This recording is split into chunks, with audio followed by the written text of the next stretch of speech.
Welcome to Live Feature Rant.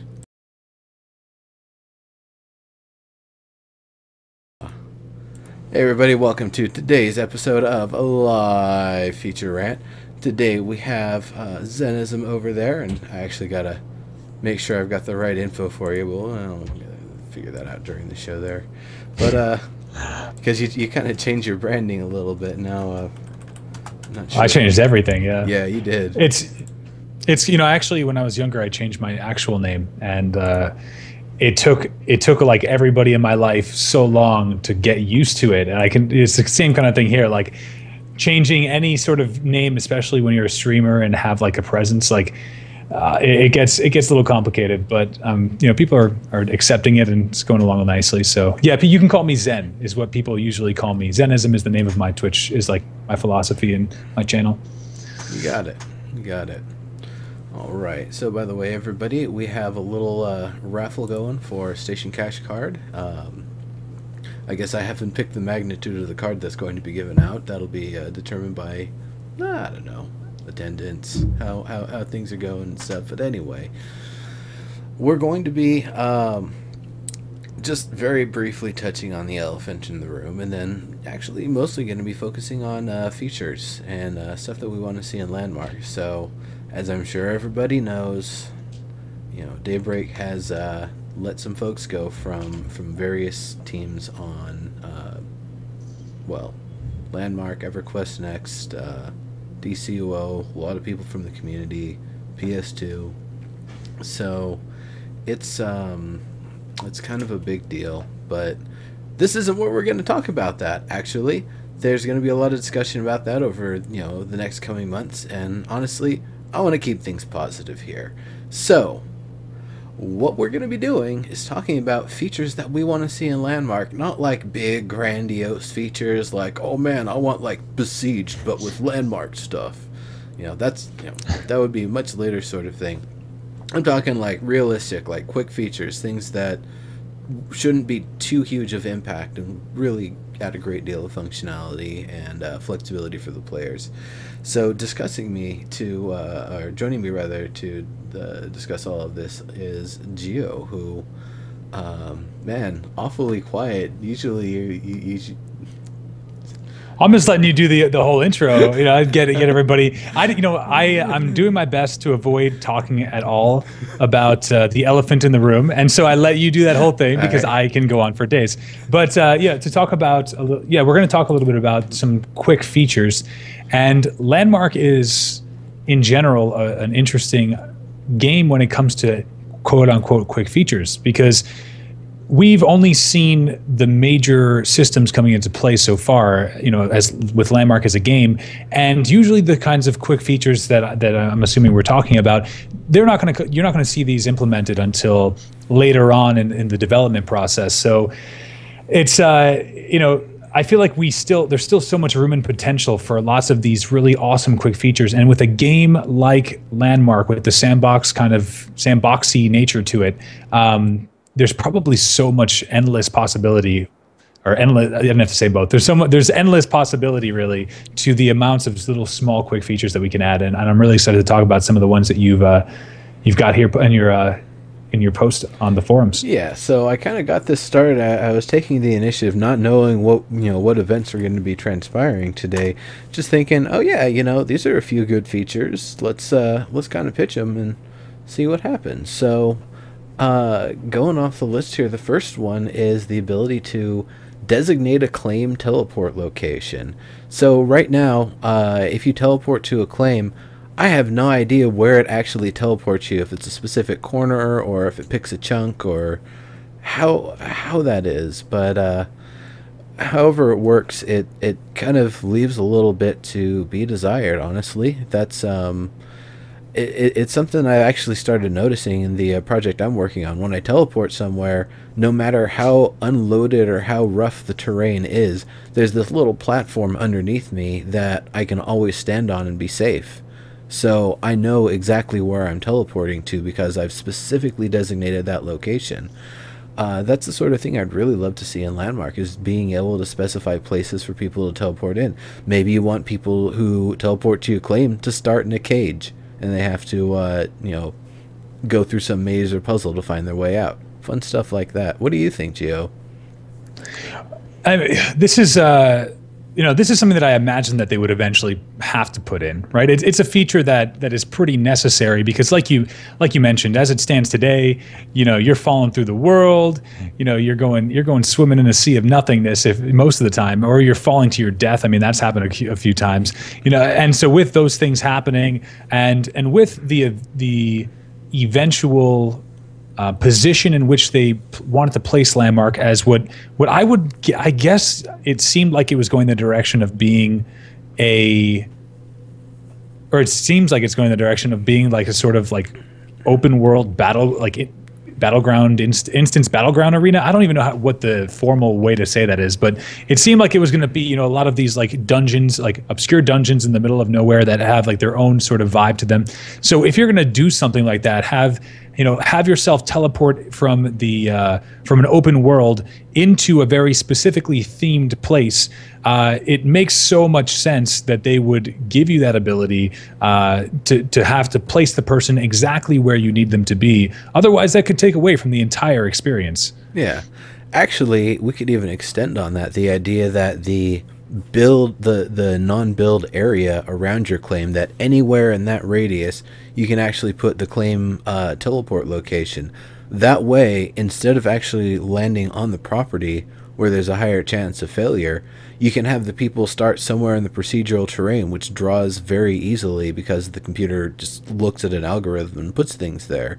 So what that would provide as an advantage is two things. One, a lot more safety getting through, and two, it would give you the opportunity to kind of push people out a little bit so they actually have to walk up to the gate and see the entire epic shot rather than teleporting right to the gate and, kind of staring upwards and having it kind of arching over them a little bit, but not really getting the full impact of it from a distance and knowing all of, what they're about to approach and get into. I think that like just general. Oh, nice. I'm sorry. I see you talking on the stream, and I forgot there was a delay. I thought maybe you got muted. So I think that's we're specifically talking about just claims, right? Like, I mean, you're talking about porting outside of your claim to get a good shot, or a nice like entranceway, because that would essentially be outside of your claim, and I feel like in general there could just be a better way to handle teleportation for the entire game. I mean, we were starting to get into that with like ley lines, right? And I mean, I've never used a ley line in the game. I mean, do you actually like do you think that system was like doing well for transportation in general, or do you think that it's in itself needs to get worked on and fixed? The ley line system, I don't think is quite relevant yet because we don't have the fully featured caves. We don't have all the stuff that there is to do in there. So the purpose for a ley line system really isn't quite there yet. Just being able to get through all the different tiers is the most important, and the ley lines are just kind of a personal achievement sort of thing. Oh, okay. So that's how I see it, at least. Different games do it differently. I think of a game that actually basically has almost the exact same thing as the ley line system on its own, 2D sandbox called Kria, which I've been following since last year. They actually have crystals distributed throughout the world, and you can you can bind one as your home location, but all of them that you find throughout the world, not only do you get experience for finding them, but after you've touched it once, you can always teleport to it if you access another crystal, so you can teleport back home and then go wherever you want from there. It works really well for that game because sometimes you will be going for a long way, not seeing anything, and all of a sudden, oh, holy crap, a crystal. Now I can stop using my, basically the town portal item, and instead use this as a base of operations in the area. So I really like that, but at the same time, it's along the same lines as Terraria. It isn't an MMO where you have to claim space. It's an open sandbox world, so you can build up, you can literally make your full-on base of operations at one of these underground crystals and call it home. So it's Well, bringing these all together, one of the things that when it comes to teleportation in general, I know was a pretty hot topic was that I'm pretty sure I remember that they wanted to charge for teleportation again. Was that something that was going to happen? I remember that being a forum post or something. Yeah, well, once they got the currency system in, the goal was that was going to be part of how you get around, and I'm not sure if currency means ether shards or if there's a different form of currency that's going to be added on top of that. So do you think that that in general, like with claim teleportation, whether it's or leyline teleportation, do you think that it should cost things in a game that I guess well, it doesn't right now because it isn't fully featured, but when it is fully featured, yes, it should. Yeah, definitely. And so you think that it should cost, and I guess I don't know if I agree. I mean, I don't know if I agree. It shouldn't cost something very expensive though. So I'm gonna reference. What's the point? Hold on, I'm gonna reference Kriya again. And the way it works is when you find a crystal or any crystal in the world, you can mine these little crystal shard clusters near it. Now, you can have 50 of those, and you'll never run out of teleports. When you need to get away, you can get away no problem. But the idea for charging for that sort of thing is basically damn, that distracted me. You could instead use that as a higher tier crafting item. So then you have the ability to get 100 of them and turn it into, something that is really powerful for upgrades. So yeah, you can charge for it, and as you have to teleport around more and more, you kind of deplete that stash that you're starting to build up. But ultimately, you're eventually gonna get enough to, get to the next crafting upgrade item or whatever, and you'll still have a few more to teleport around with. It turns it into another resource, and that's basically like another factor to the upgrade system, where it's not necessarily combat based, but just travel based in how you can get the items to do some upgrades. If you're a crafter that doesn't do a lot of combat, that opens up a world of upgrades for you. Now, I guess all right, the way that I run my mind is that I like to look at a base concept, and then I branch off from there. So you'll find that when I'm talking, like, I'll dive into 50,000 things because I feel like it's somehow relevant. And for me at this point, I feel like the question is relevant that, for me to say that if I think that it should cost or not cost to teleport would make me want to ask, is Landmark gonna be a game, or is it going to be a hub for games? And that would help me figure out, does it make sense for there to be game-like features implemented into the travel of your character outside of the games, or is the whole thing a game, in which case then yes, you want all these systems to be in place. So what do you think? Damn, that's a good point. If it is meant to be a game of its own, then yeah, it definitely should have a feature like that. But you're right, it actually could, with the new direction of things, they might try to make it more, I don't want to say Minecraft-like, because that wouldn't necessarily be the right way to describe it, but basically the idea of trying to emphasize the user-generated content and de-emphasize the I guess the hard-coded and developed stuff, other than just using the development process to add the features that allow us to make what we want to. And I not to get off topic, but I could see why some folks we're gonna get off topic. Yeah, I can see why some folks stayed on the team and why some folks were let go, because some of the main tech people are still going to be key to adding all of these features and functionality. And if they're trying to basically pull the story out of Landmark and make it a full user-generated content system, then they'll probably pull out a lot of the game systems, and basically the mobs we have now and other mobs they're going to add are basically just the creepers of Landmark. I don't know. We'll have a long time to see how it pans out, but And so that answers that question to me. Mm-hmm. You know, like should they charge for it or not? You know, that will be the big determining factor for me to say like this is what I really believe.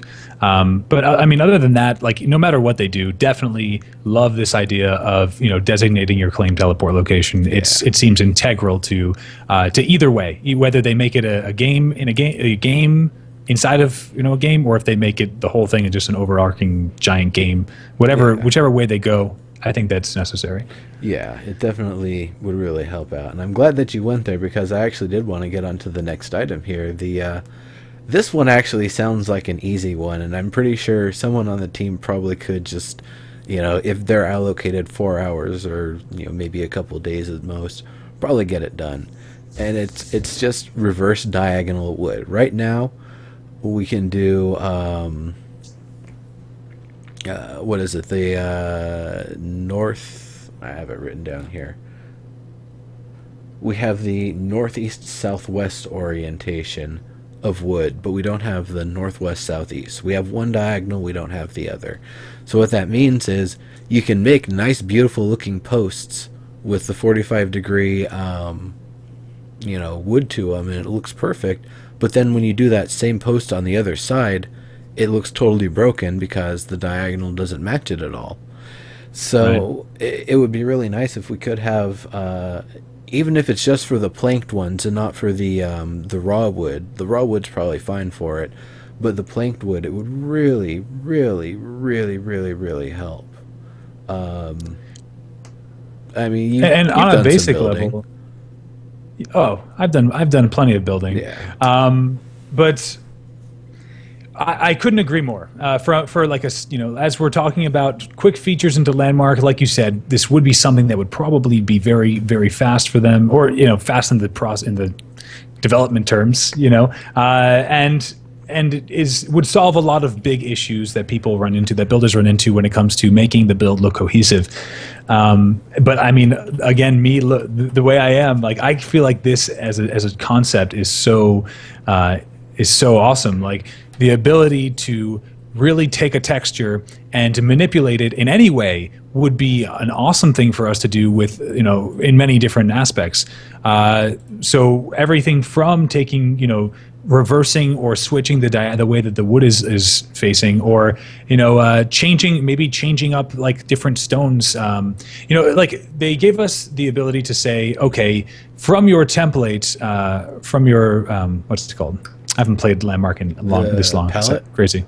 The palette, right? From your palette, you can say pick medium stone, medium brick, whatever it is, and from there, I feel like we should, there should be maybe a drop-down menu or something that allows us to pick a different texture of that, or a different variation, or something like that. And I feel like that kind of as an overarching concept, although you're talking about a very specific thing that would be fast, I think that as an overarching concept, that would be a really fundamental part of making a lot of variation in the world, and really create like. It would make some of these master builders, I mean, the things that they would be able to use these variations for would be mind-blowing. I'm positive.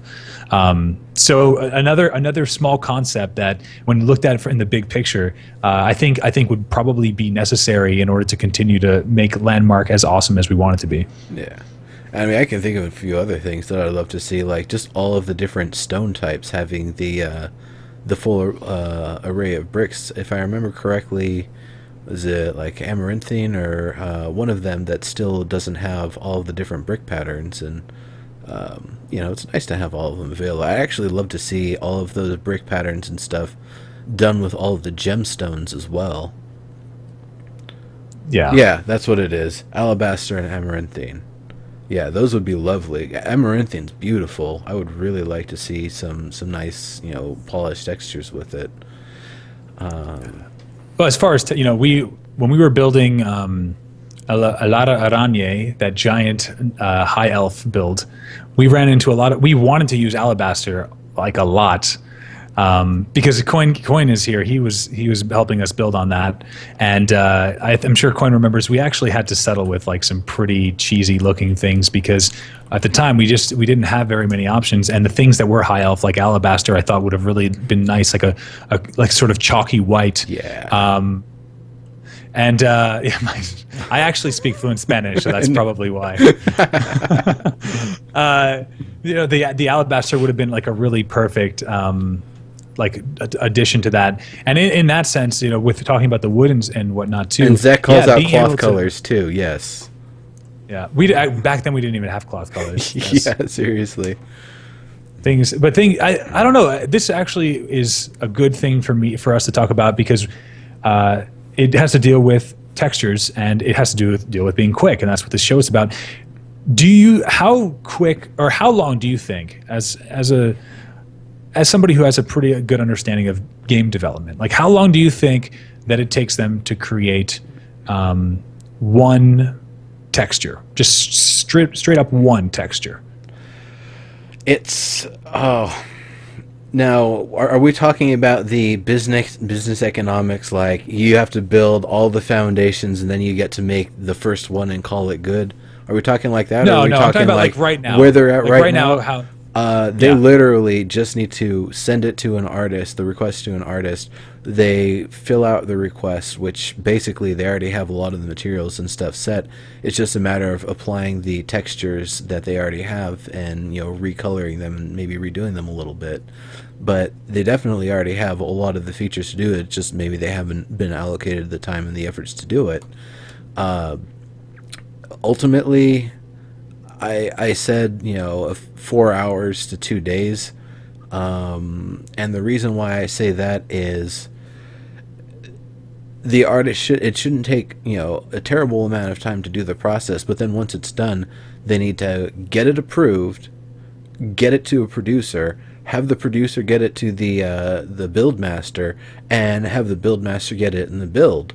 So that rest of the process is where there's a lot of latency with it and can actually maybe even cause it to take longer. But it's the sort of thing that we wouldn't see that quick iteration in the cycle. That's just one little step in a sprint. That isn't the entire thing that artist is doing for that period of time on the project. It's just a little snippet. It's just a couple of days work. So with a texture being a couple of days work, do you think that they should be focusing more on implementing textures? I think the reason I ask is because I feel like the direction that I've seen Landmark going over the past couple of months, I think that it would be more beneficial for the games in many ways to be at a point where they can have these really crisp and clean and beautiful amounts and large amounts of beautiful textures so that people can continue to build like amazing looking pieces, as opposed to worrying about some making Landmark a closed loop game. I mean, I actually feel like at some point they maybe could have just said like, hey, it's easy to make textures. Textures are really, building is what's driving this game right now. Maybe we should just be making as many textures as we can. They don't, like you said, they don't take very long, and there's probably plenty of artists. Okay, you bring me back to something I was saying earlier about Landmark possibly going the direction of more of a user-generated content sort of thing. They might, the CN overlords might tell them, okay, what you guys are doing now is you're going to focus 100% of your efforts on player studio. Textures, they're coming from players. Models, they're coming from players. Emitters, they're coming from players. You're going to be taking in everything. You're going to be sorting out the crap. You're going to be telling the stuff that's good, what they need to do to make it perfect, and you take the perfect stuff and put it in the game.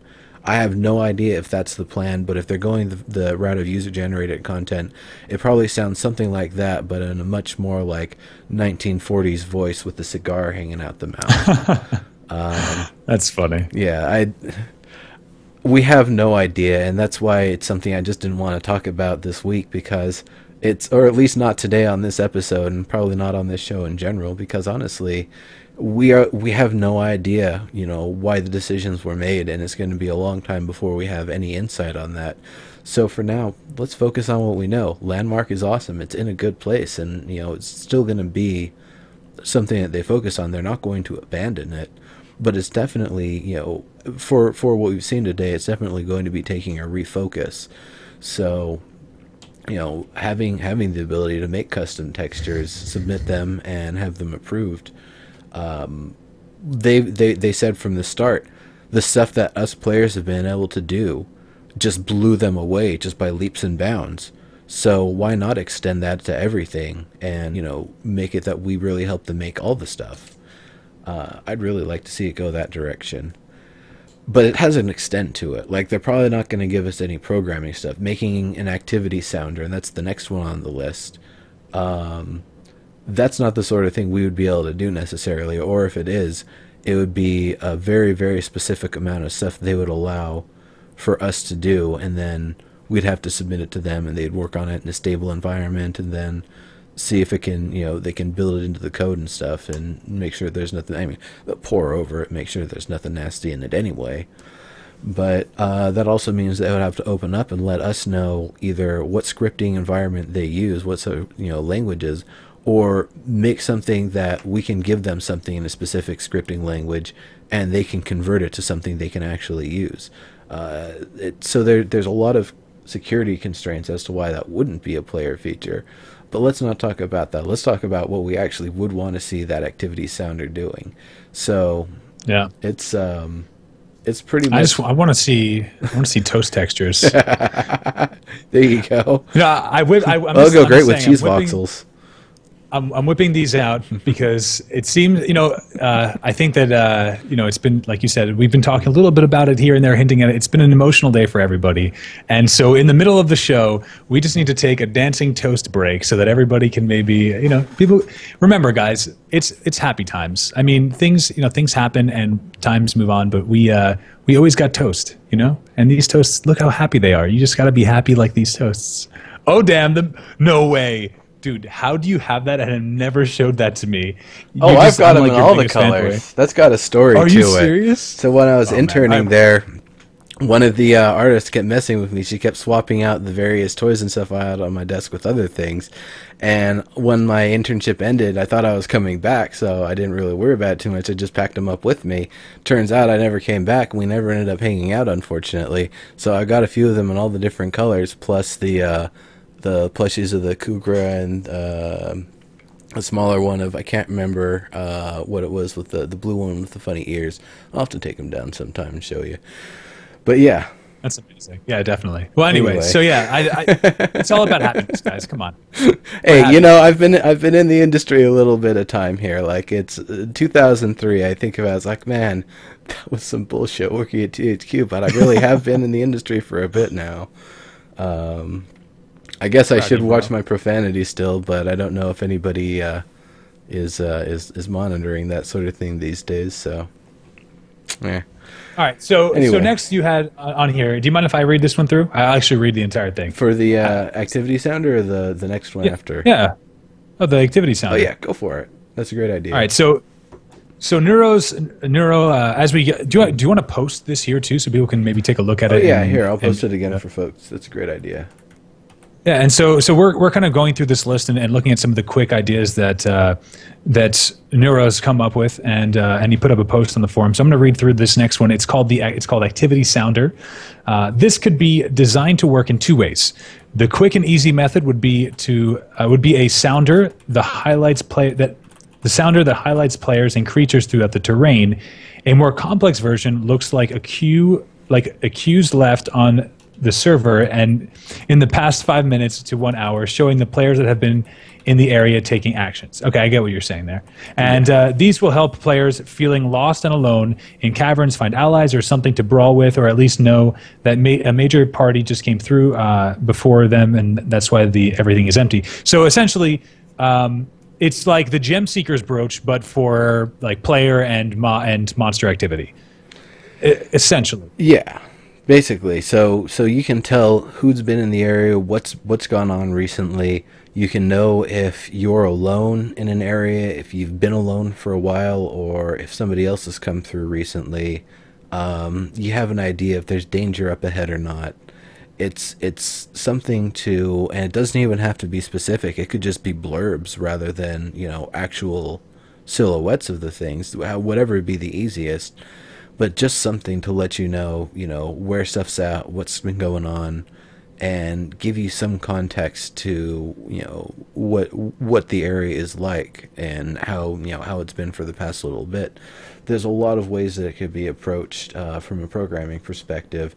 It could just reference everything in the area and just do that, and that would probably be fine. It would probably be the easiest way to go. But there might be ways to apply history of, like, you know, checks every 5 minutes of where stuff is at in the area, and if nothing's been there, nothing saves. But if stuff has been there, then it, you know, just leaves a little, you know, a little note that one thing or two things or a battle occurred or something. So when you use the activity sounder, it'll kind of give a little heat map of where activity's been in the area. Again, you know, there's a lot of ways that it can be depicted, and there's a lot of ways that it can be approached, but whatever it is, I think it would really help solo players. I think it would help group players, and I think it would be something that would really encourage group activity for solo players to be able to find everyone a lot easier. It's not like H1Z1 where you find somebody else and you're already, you know, either somebody's got their hands up because they got a gun in their face, or two people are shooting back at each other with bows and arrows, and somebody's going to die and somebody isn't. So, well, you know, the activity sounder, I think the way that I would like to see it implemented would be just a map function. I think if you put it, you know, you hit M, open up your map, and you hit a button, and like you mentioned, I think you mentioned just here, not on the post though, like a heat map can basically come up and show what have been the more popular, like, you know, you can even have different kinds of heat maps. So like one would be for players, one would be for players that are mining, players that are PvPing, players, monsters, mobs, and you can maybe have a drop-down menu, right? That drop-down menu, you can click on it and it'll just show you the entire map. Because having it in, I think having it in a 3D space, it could it's not that it's going to be difficult to read, but it'll be more difficult to. Are you doing shots? No, I've been sipping off of some gin the entire show. Oh, damn! I thought I was like, damn! I gotta go get some. All right. So it's. I think that overall, that as a concept could be really helpful, because right now, especially, Landmark is a bit of a barren game compared to a lot of other MMOs, and especially given the space that we have. We have a lot of servers and a lot of land, and you know, there's not. It sometimes could be hard to find people, especially people who like what you do. Go ahead. I'd say let's compare it to sandboxes. I've seen tons of empty sandboxes out there. You know, player populations of less than 50 perpetually. They've never gone over that, and you know, considering that. There's a few people that are going to be very, very dedicated, and they're going to build up a lot of stuff and really believe in it. And they may or may not be the developers or friends of the developers. But at the same time, you know, there are some really, really popular sandbox games, and some that, you know, may get pretty popular coming up soon. So the idea of looking at it as an MMO in the context of an RPG versus a sandbox that's also an MMO, it's a little bit of a different way to sort of see it. I really think it is more of a sandbox presented in the MMO format more than anything else. Well, all right. And I totally I understand where you're coming from. Landmark is a popular game for its type, and it's kind of unique in its own way too. You know, but with that being said, I still think that players, when you get into the game, there isn't a direct focus of a player, and so like being able to like go into the map and say like, okay, well, you know, this is where PvP, like, is this a PvP server straight up? Like, you know, you're not gonna have any way of knowing otherwise. So you go and you click on the map, and yeah, maybe you see a bunch of swords, but it'd be better to actually see, is there a lot of active PvP, you know, and use that heat map to find that. Or is there, you know, are a lot of people doing cave runs? Like those kinds of things. I think that's a really cool idea, but I personally would rather see it on a map than an item.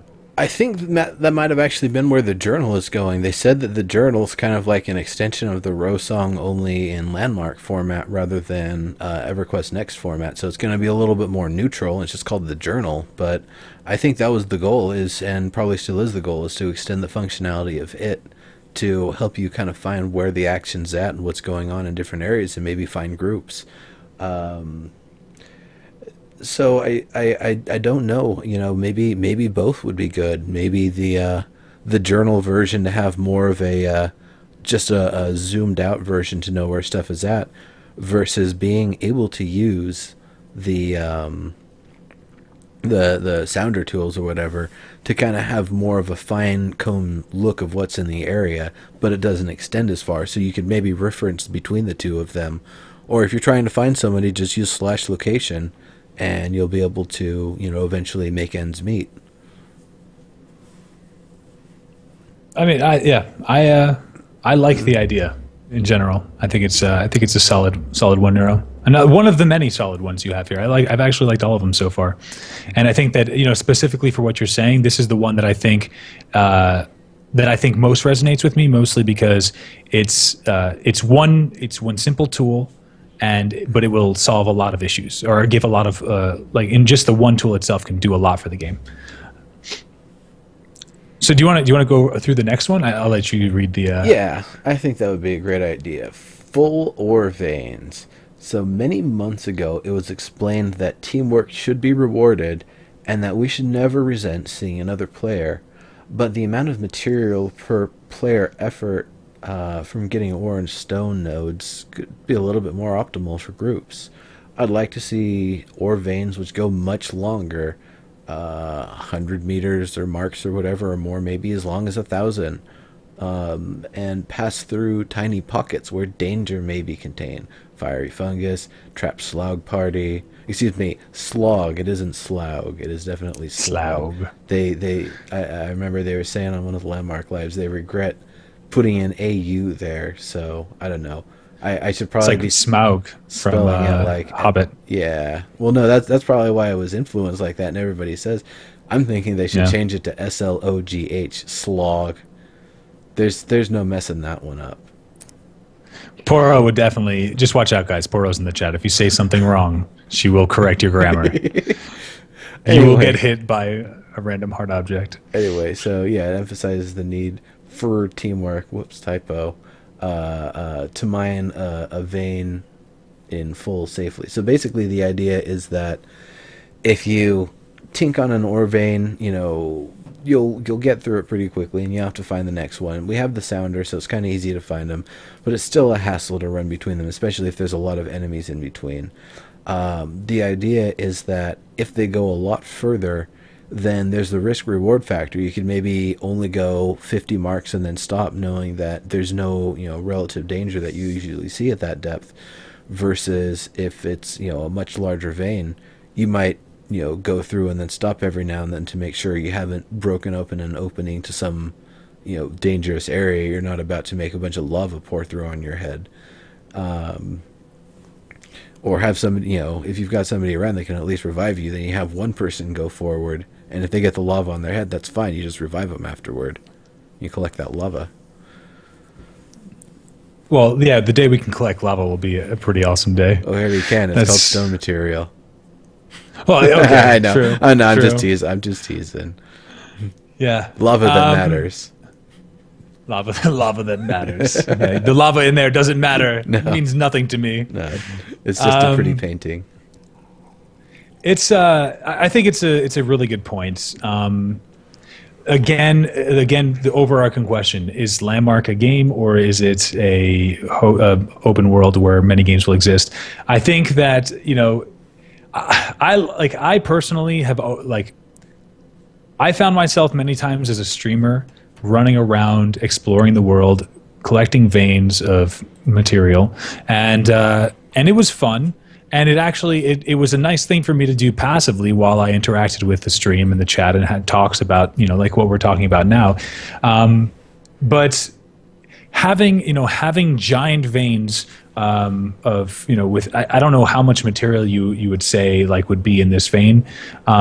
It could be, I think it would be a little bit too mindless for me. I think I would wind up personally like feeling like, you know, I never had to like use any of my senses other than like, I mean, I wouldn't have to use, you obviously have to use sight because you have to look at the monitor, but like, I wouldn't have to like really be doing I wouldn't have anything to like keep me busy while I talk. Engaged. I would literally, I wouldn't be engaged. Well, that's why the danger factor. Right, exactly. But and the question is like how realistically can they add that with while making, like, I mean, okay, so we dig down into a vein, and like, I'm probably going to have as much as I need by the time I get down to a dangerous part. I'm assuming. Would it be more of like the same kind of thing where you see now, or would it be the same kind of thing you see now, where it's like a long, skinny, like line that just goes throughout and does like almost like a like a roller coaster type feel, or would it be just like massive chunks of ore that just go deep into the ground? No, I think the long twisty ones, and I remember a screenshot like maybe early last year of veins being told to go all the way up into the sky, and it was awesome. It's like, man, if they were that long, it would make it a lot more, I guess, engaging. The idea for me is that it shouldn't be a such a battle to try to collect the ore, or try to locate the ore. Rather, it should be the actual process of collecting that's actually maybe dangerous, maybe a little tedious, but rewarding in the end. Especially the idea of somebody going out and trying to harvest enough material specifically for building to actually get what they need to make the place look right, sometimes can be really, really, really tedious and time consuming. I would love to see something where, this is a feature I talked about in the past, maybe a combination of stone and some material to make a build only version of something. So you make like build only iron with 100 stone and 1 iron bar or something. And what you get out of it is 10,000 build only iron of whatever type that you want. So it doesn't take a lot of resources. And this would basically be the option, or the opposite of having the giant veins. Is just make it a lot easier to get the building, make it less punishing for builders to get the materials that they need. That's one of the main things that the idea was kind of coming out of, is partially the teamwork factor, partially the ability to add more danger to the process of mining and collecting materials, but also to make it less painful for builders to actually do what they need to do. I figured there would still be a lot of the salvage materials and stuff that you need from chests to make actual weapons and items and such, but there's a lot of ways they could go with that, honestly. In terms of being a quick feature, though, that's literally just pressing a button or adding like a few numbers to something. They could literally just do that right now if they wanted to. That one is actually technically one of the easiest features they could possibly do. All right. I mean, so then really for the sake of it being a quick feature, I totally agree with you. But me doing my thing, long term, how do you see, like, how do you think that could transition long term?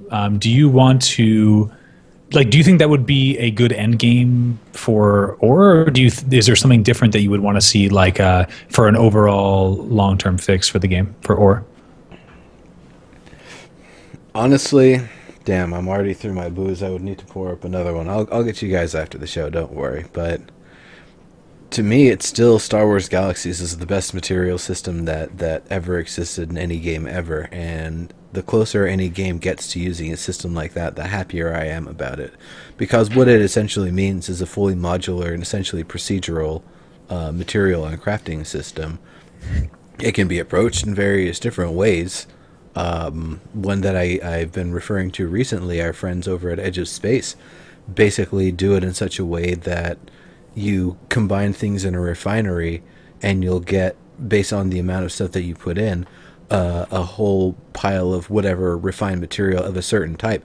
It'll be a procedural material. The name will be randomized, the stats will be randomized, and you'll never be able to get another stack of it, so you better make a whole bunch and hope that it's something awesome. Or if you make something that isn't as good, then you can turn it back into raw materials and try it again with a little bit more stuff.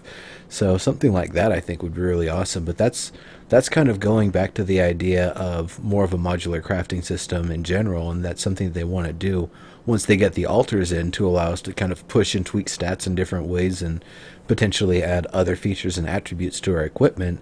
And I believe the goal is that we would start with, base default version of a sword, and then add all of the adornments and embellishments and even aesthetic upgrades as things that you use the altars for. That's an interesting way to look at it, and that's a. I mean, I actually never got to play Star Wars Galaxies myself, but I have heard a lot of good things about their crafting system specifically, and I'm sure you're an advocate, as from what I can hear. I can think of something. I'm going to share it. Something that I think could be cool, because Landmark isn't necessarily it doesn't have a genre. It's not fantasy. It's not sci-fi. It's everything, right? And they boast that about the game.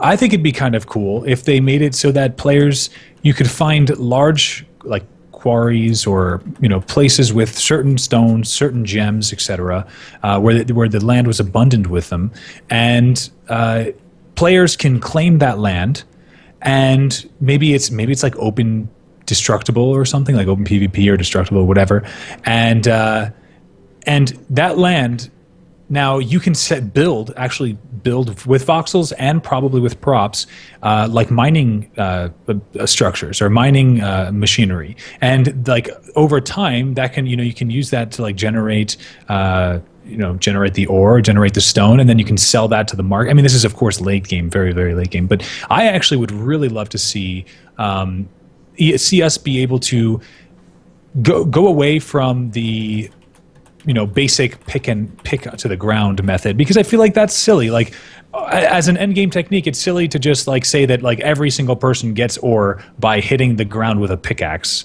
I mean, come on, this is not the 21st century in Landmark, but it's like they have like super high-tech machines that can smelt lava. Like they should be able to extract ore with a better, more sophisticated tool than a pickaxe. So that's what I think, is that you should have the ability to use the claim system to build something that can extract ore or extract gems, and then therefore you can contribute to the economy in some very interesting way.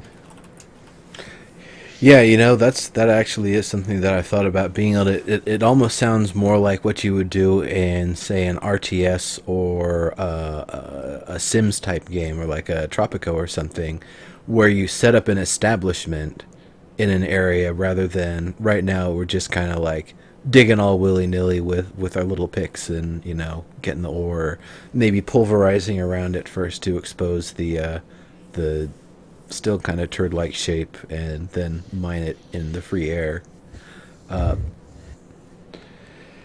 Yeah. Did Krem just win? Yeah, Krem did just win. So rigged. What the hell? Krem, the toast does not approve. You need a frowny toast. Frowny toast, upside down. Upside down toast. If you use your imagination. Yeah, so I mean that's it's definitely something that I think should be considered, that even though it's an MMO, it can definitely have lots of really innovative and new features, or even combined games. I mean, why I think that it's silly. We are looking at Landmark and EverQuest Next as a predefined term in a lot of ways. We say it's going to be an MMORPG, it's a sandboxy type game, but why define it? Why do that to ourselves? Why not say good game systems are good game systems? Let's be innovative. It's a next gen. It's new. It's exciting. Let's add some new cool features to this game, even if it pulls from RTS or MOBA. Like, don't hate a game type just because you've heard that you should hate it, or because you played it and didn't like it. Like, maybe there are some aspects of that game type that would be really cool in a sandboxy type of MMO. And so I think adding RTS elements could be a really interesting option for a game like Landmark. If they would just make one without last hits, where you can share the loot with your mobs, I would actually play that. But no Dota style MOBA. It's called Heroes of the Storm. No, you still have to somebody has to get the last hit, if I'm not mistaken. No, really? Nope. Oh, maybe I have to try that. Anyway, that's another subject, folks. Who doesn't like that? Oh, yeah. I'm sorry. You know me. But yeah, that's not a rant anymore. No, it's a review. You know that. It's a review. That's okay, fine. It's fine.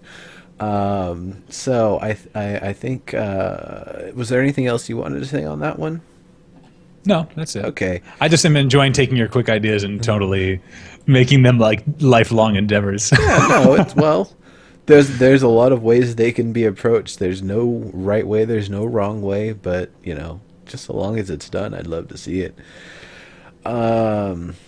So we got a comment from Coin and Cleavage. Quick feature maybe that would make people happy. Allow 2 or 3 or 4 players to link claims.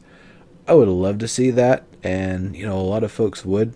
Maybe that is something they're going to go. Once again, talking about what we were saying earlier, if we think that they're going the direction of content, user generated content, then they would probably open up more privileges and try to reduce the restrictions on how big an area you can build and how far you can build.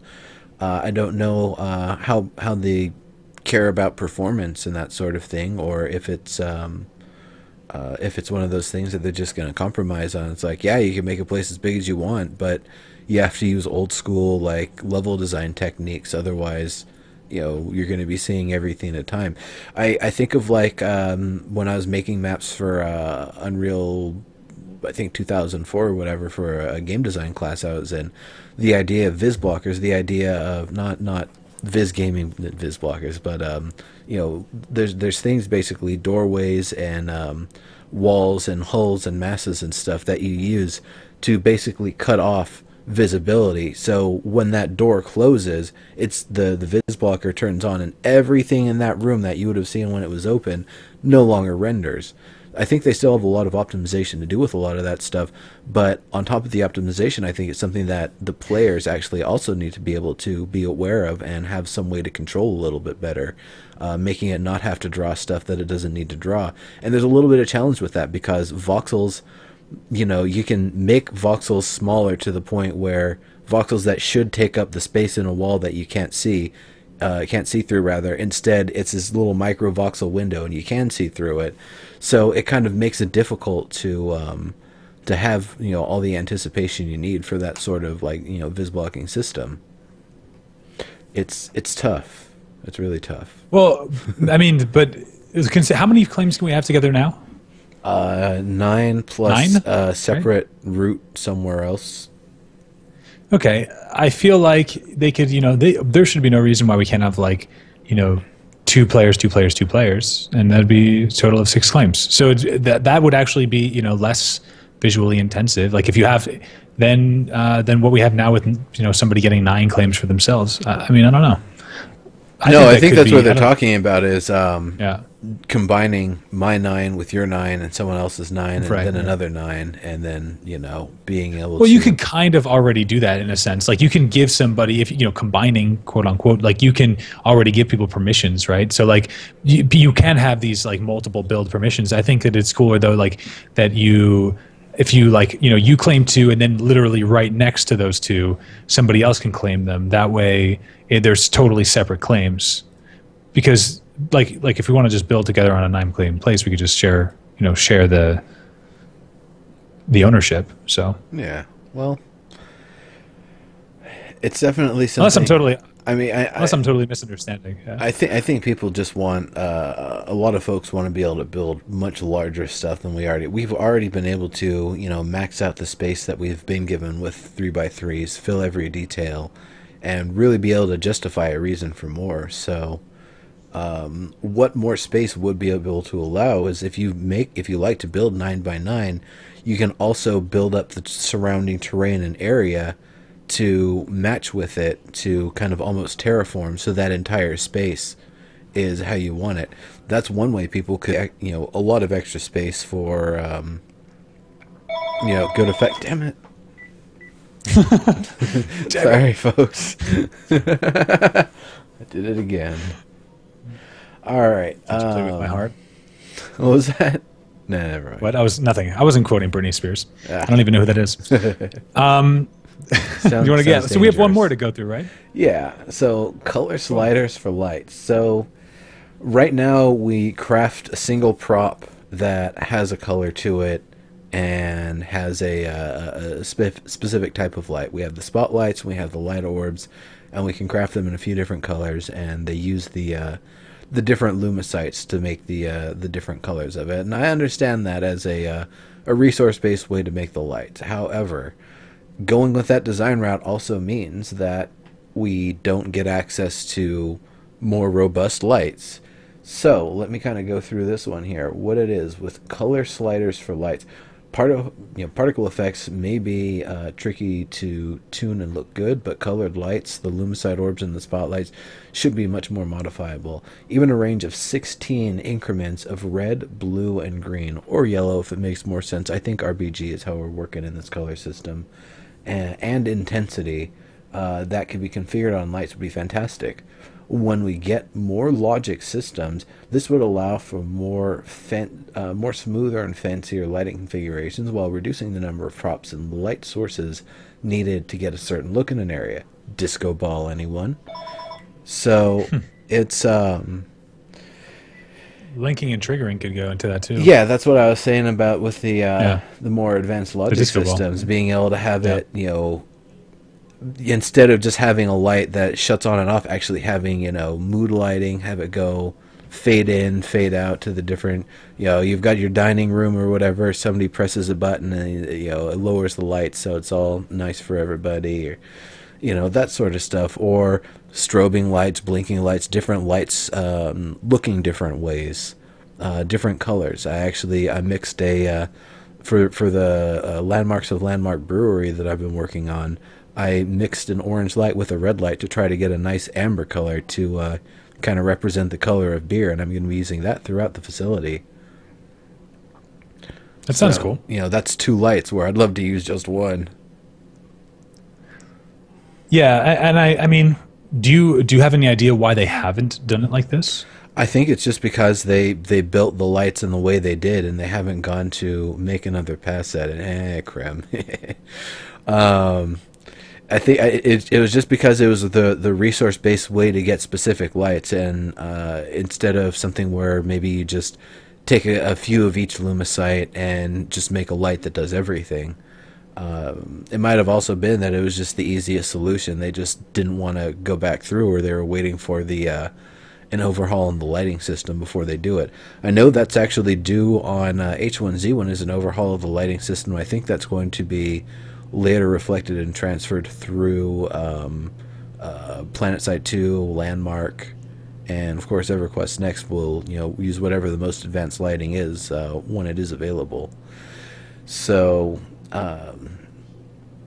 I think that it seems like it's something that wouldn't be too hard to do. I mean, you adding a couple of sliders, it sounds like, but if you're saying it goes off the RGB, right? That's the system. Yeah. So I mean, there's probably plenty of ways that they can get that done. And I mean, having custom lighting would kind of like the idea we were talking about with the textures.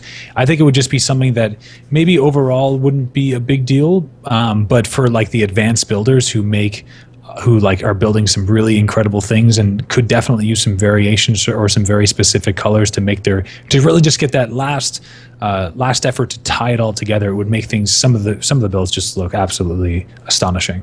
For sure. For sure. And yeah, that's pretty much it. I think that's. So there are 5 quick tips, or 5 quick changes that Geo has made into 3-month changes. Not necessarily. Like I said, reverse diagonal wood. That's 2 days for an artist if they can allocate an artist to it for that time. Full ore veins. That's literally a snap of the fingers. That's more of a design decision. Activity sounder. That's on Klug. Design claim teleport location. Again, I think that one's on Klug. And the color slider for lights. Not sure about that one, honestly. That could be it could be something that's basically got blockers that prevent them from being able to set it up initially, but eventually they'll probably get that. It actually, I don't think it would be necessarily 3 months to get all of those things in, assuming they actually prioritize towards those, which it would be unreasonable to expect that they do. There's a lot of stuff going on. They've got a lot of resorting and refiguring out what they need to do. That's probably what's going to be going on for the at least for the next couple of weeks, and then hopefully it's not going to take too long before they get back in action here. But that's pretty much what I had to say. Were there any other features or anything that you wanted to talk about before we wrap up? We're past the regulation 1 hour, so we can go as long as we want if you want. But I know there were some party peoples that had some more business related discussion that we're going to start up here pretty soon, and I kind of wanted to pass it over to them if you guys were ready. All right then. No, I mean I'm actually I'm pretty good. You know me. Anything I say will probably take more than a minute, so maybe an hour. So yeah, I mean it's those are really great features, and I hope that they do get them implemented into the game soonish. Soon TM. Yeah. Aw. Yeah. Yeah. So that's about it for me.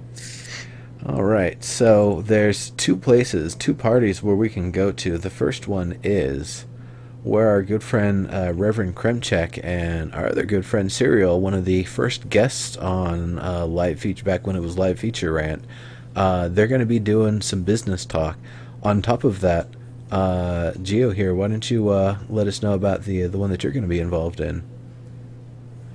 All right. Well, now that the show is over, Neuro and I, we definitely wanted to make sure that we focused on some of Landmark, because as you said, Neuro, it's still a game with a lot of potential, and there's still a lot of great people working on this game, and but we understand that a lot of you guys out there have a lot of venting to do. You guys have a lot of questions to ask, and a lot of things to get off your chest. And we want to have a show for you guys to talk about these things and come together as a community. We'll answer your questions. We'll talk about some of the big things that we've seen, and we're going to do it, of course, in a way that I'm pretty emotionally stable, but we're going to have two guests, and I'm not going to speak for them.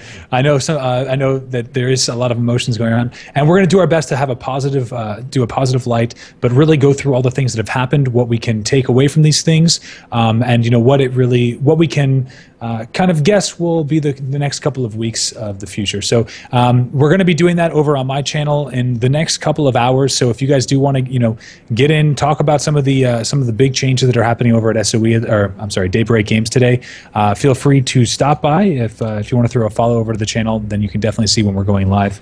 And I'll just throw that in the chat if that's okay with you, Neuro. Yeah, absolutely. And I wanted to just a couple of last things. We will definitely be doing Theory Forge this Friday, and we will be talking about the elephant in the room.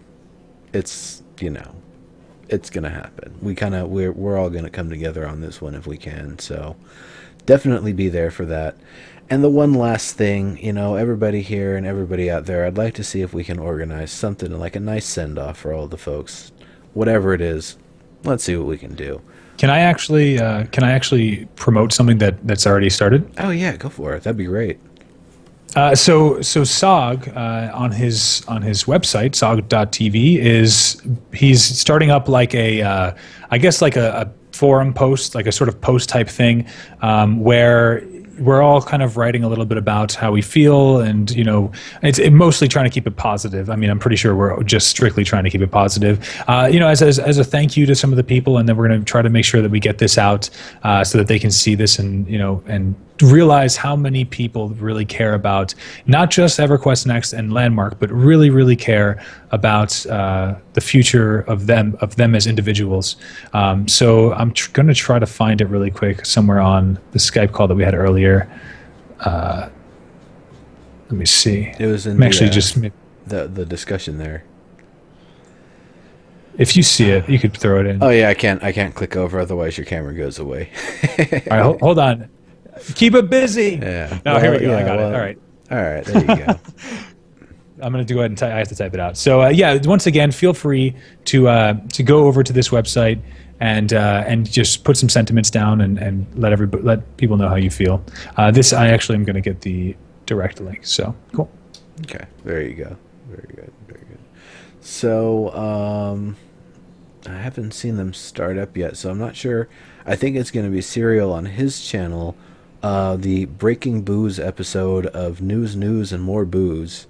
That is a show that Serial and the Reverend Kremchek do. And, of course, they're going to be starting up here pretty soon. So, I'm going to figure out which one of them is going to be on. I'm going to host that channel and be hanging out there while I get myself something to eat, and then I got to get back to work. So, man, thanks for coming on the show here, and everybody in chat, thanks for coming. I saw there was a lot of discussion about a lot of stuff going on, and we're going to try to keep it positive here on this show.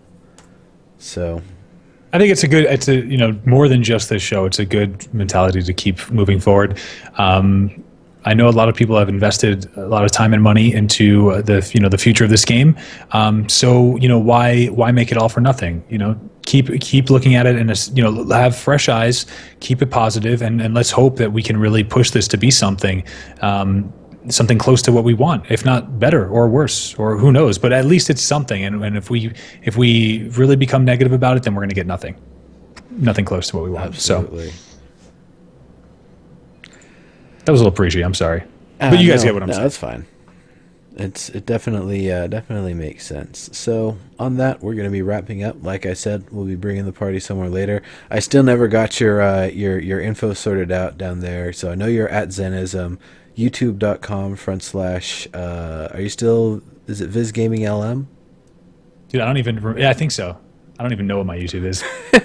I'm such a bad streamer. And in game, I can't remember, are you Viz Gaming or are you Giovanni? In game, I'm Giovanni. Everything is changing though. Man, all you guys need to know, all you guys need to know is in the future, if you see me, you can feel free to just call me Zen. It's easy, XEN. It's like Zen with a Z, but it's with an X. That's simple. And most of my things are going to be changing over to that title. So, all right, cool deal. Well, thank you very much.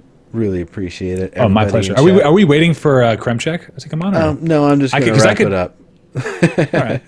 I just wanted to make sure everybody had a last chance to say everything, and that being said, thank you all very much for coming. We will definitely be back around next week for another episode, probably another Station Cash giveaway until it changed to another form of currency. And yeah, on that, see y'all later.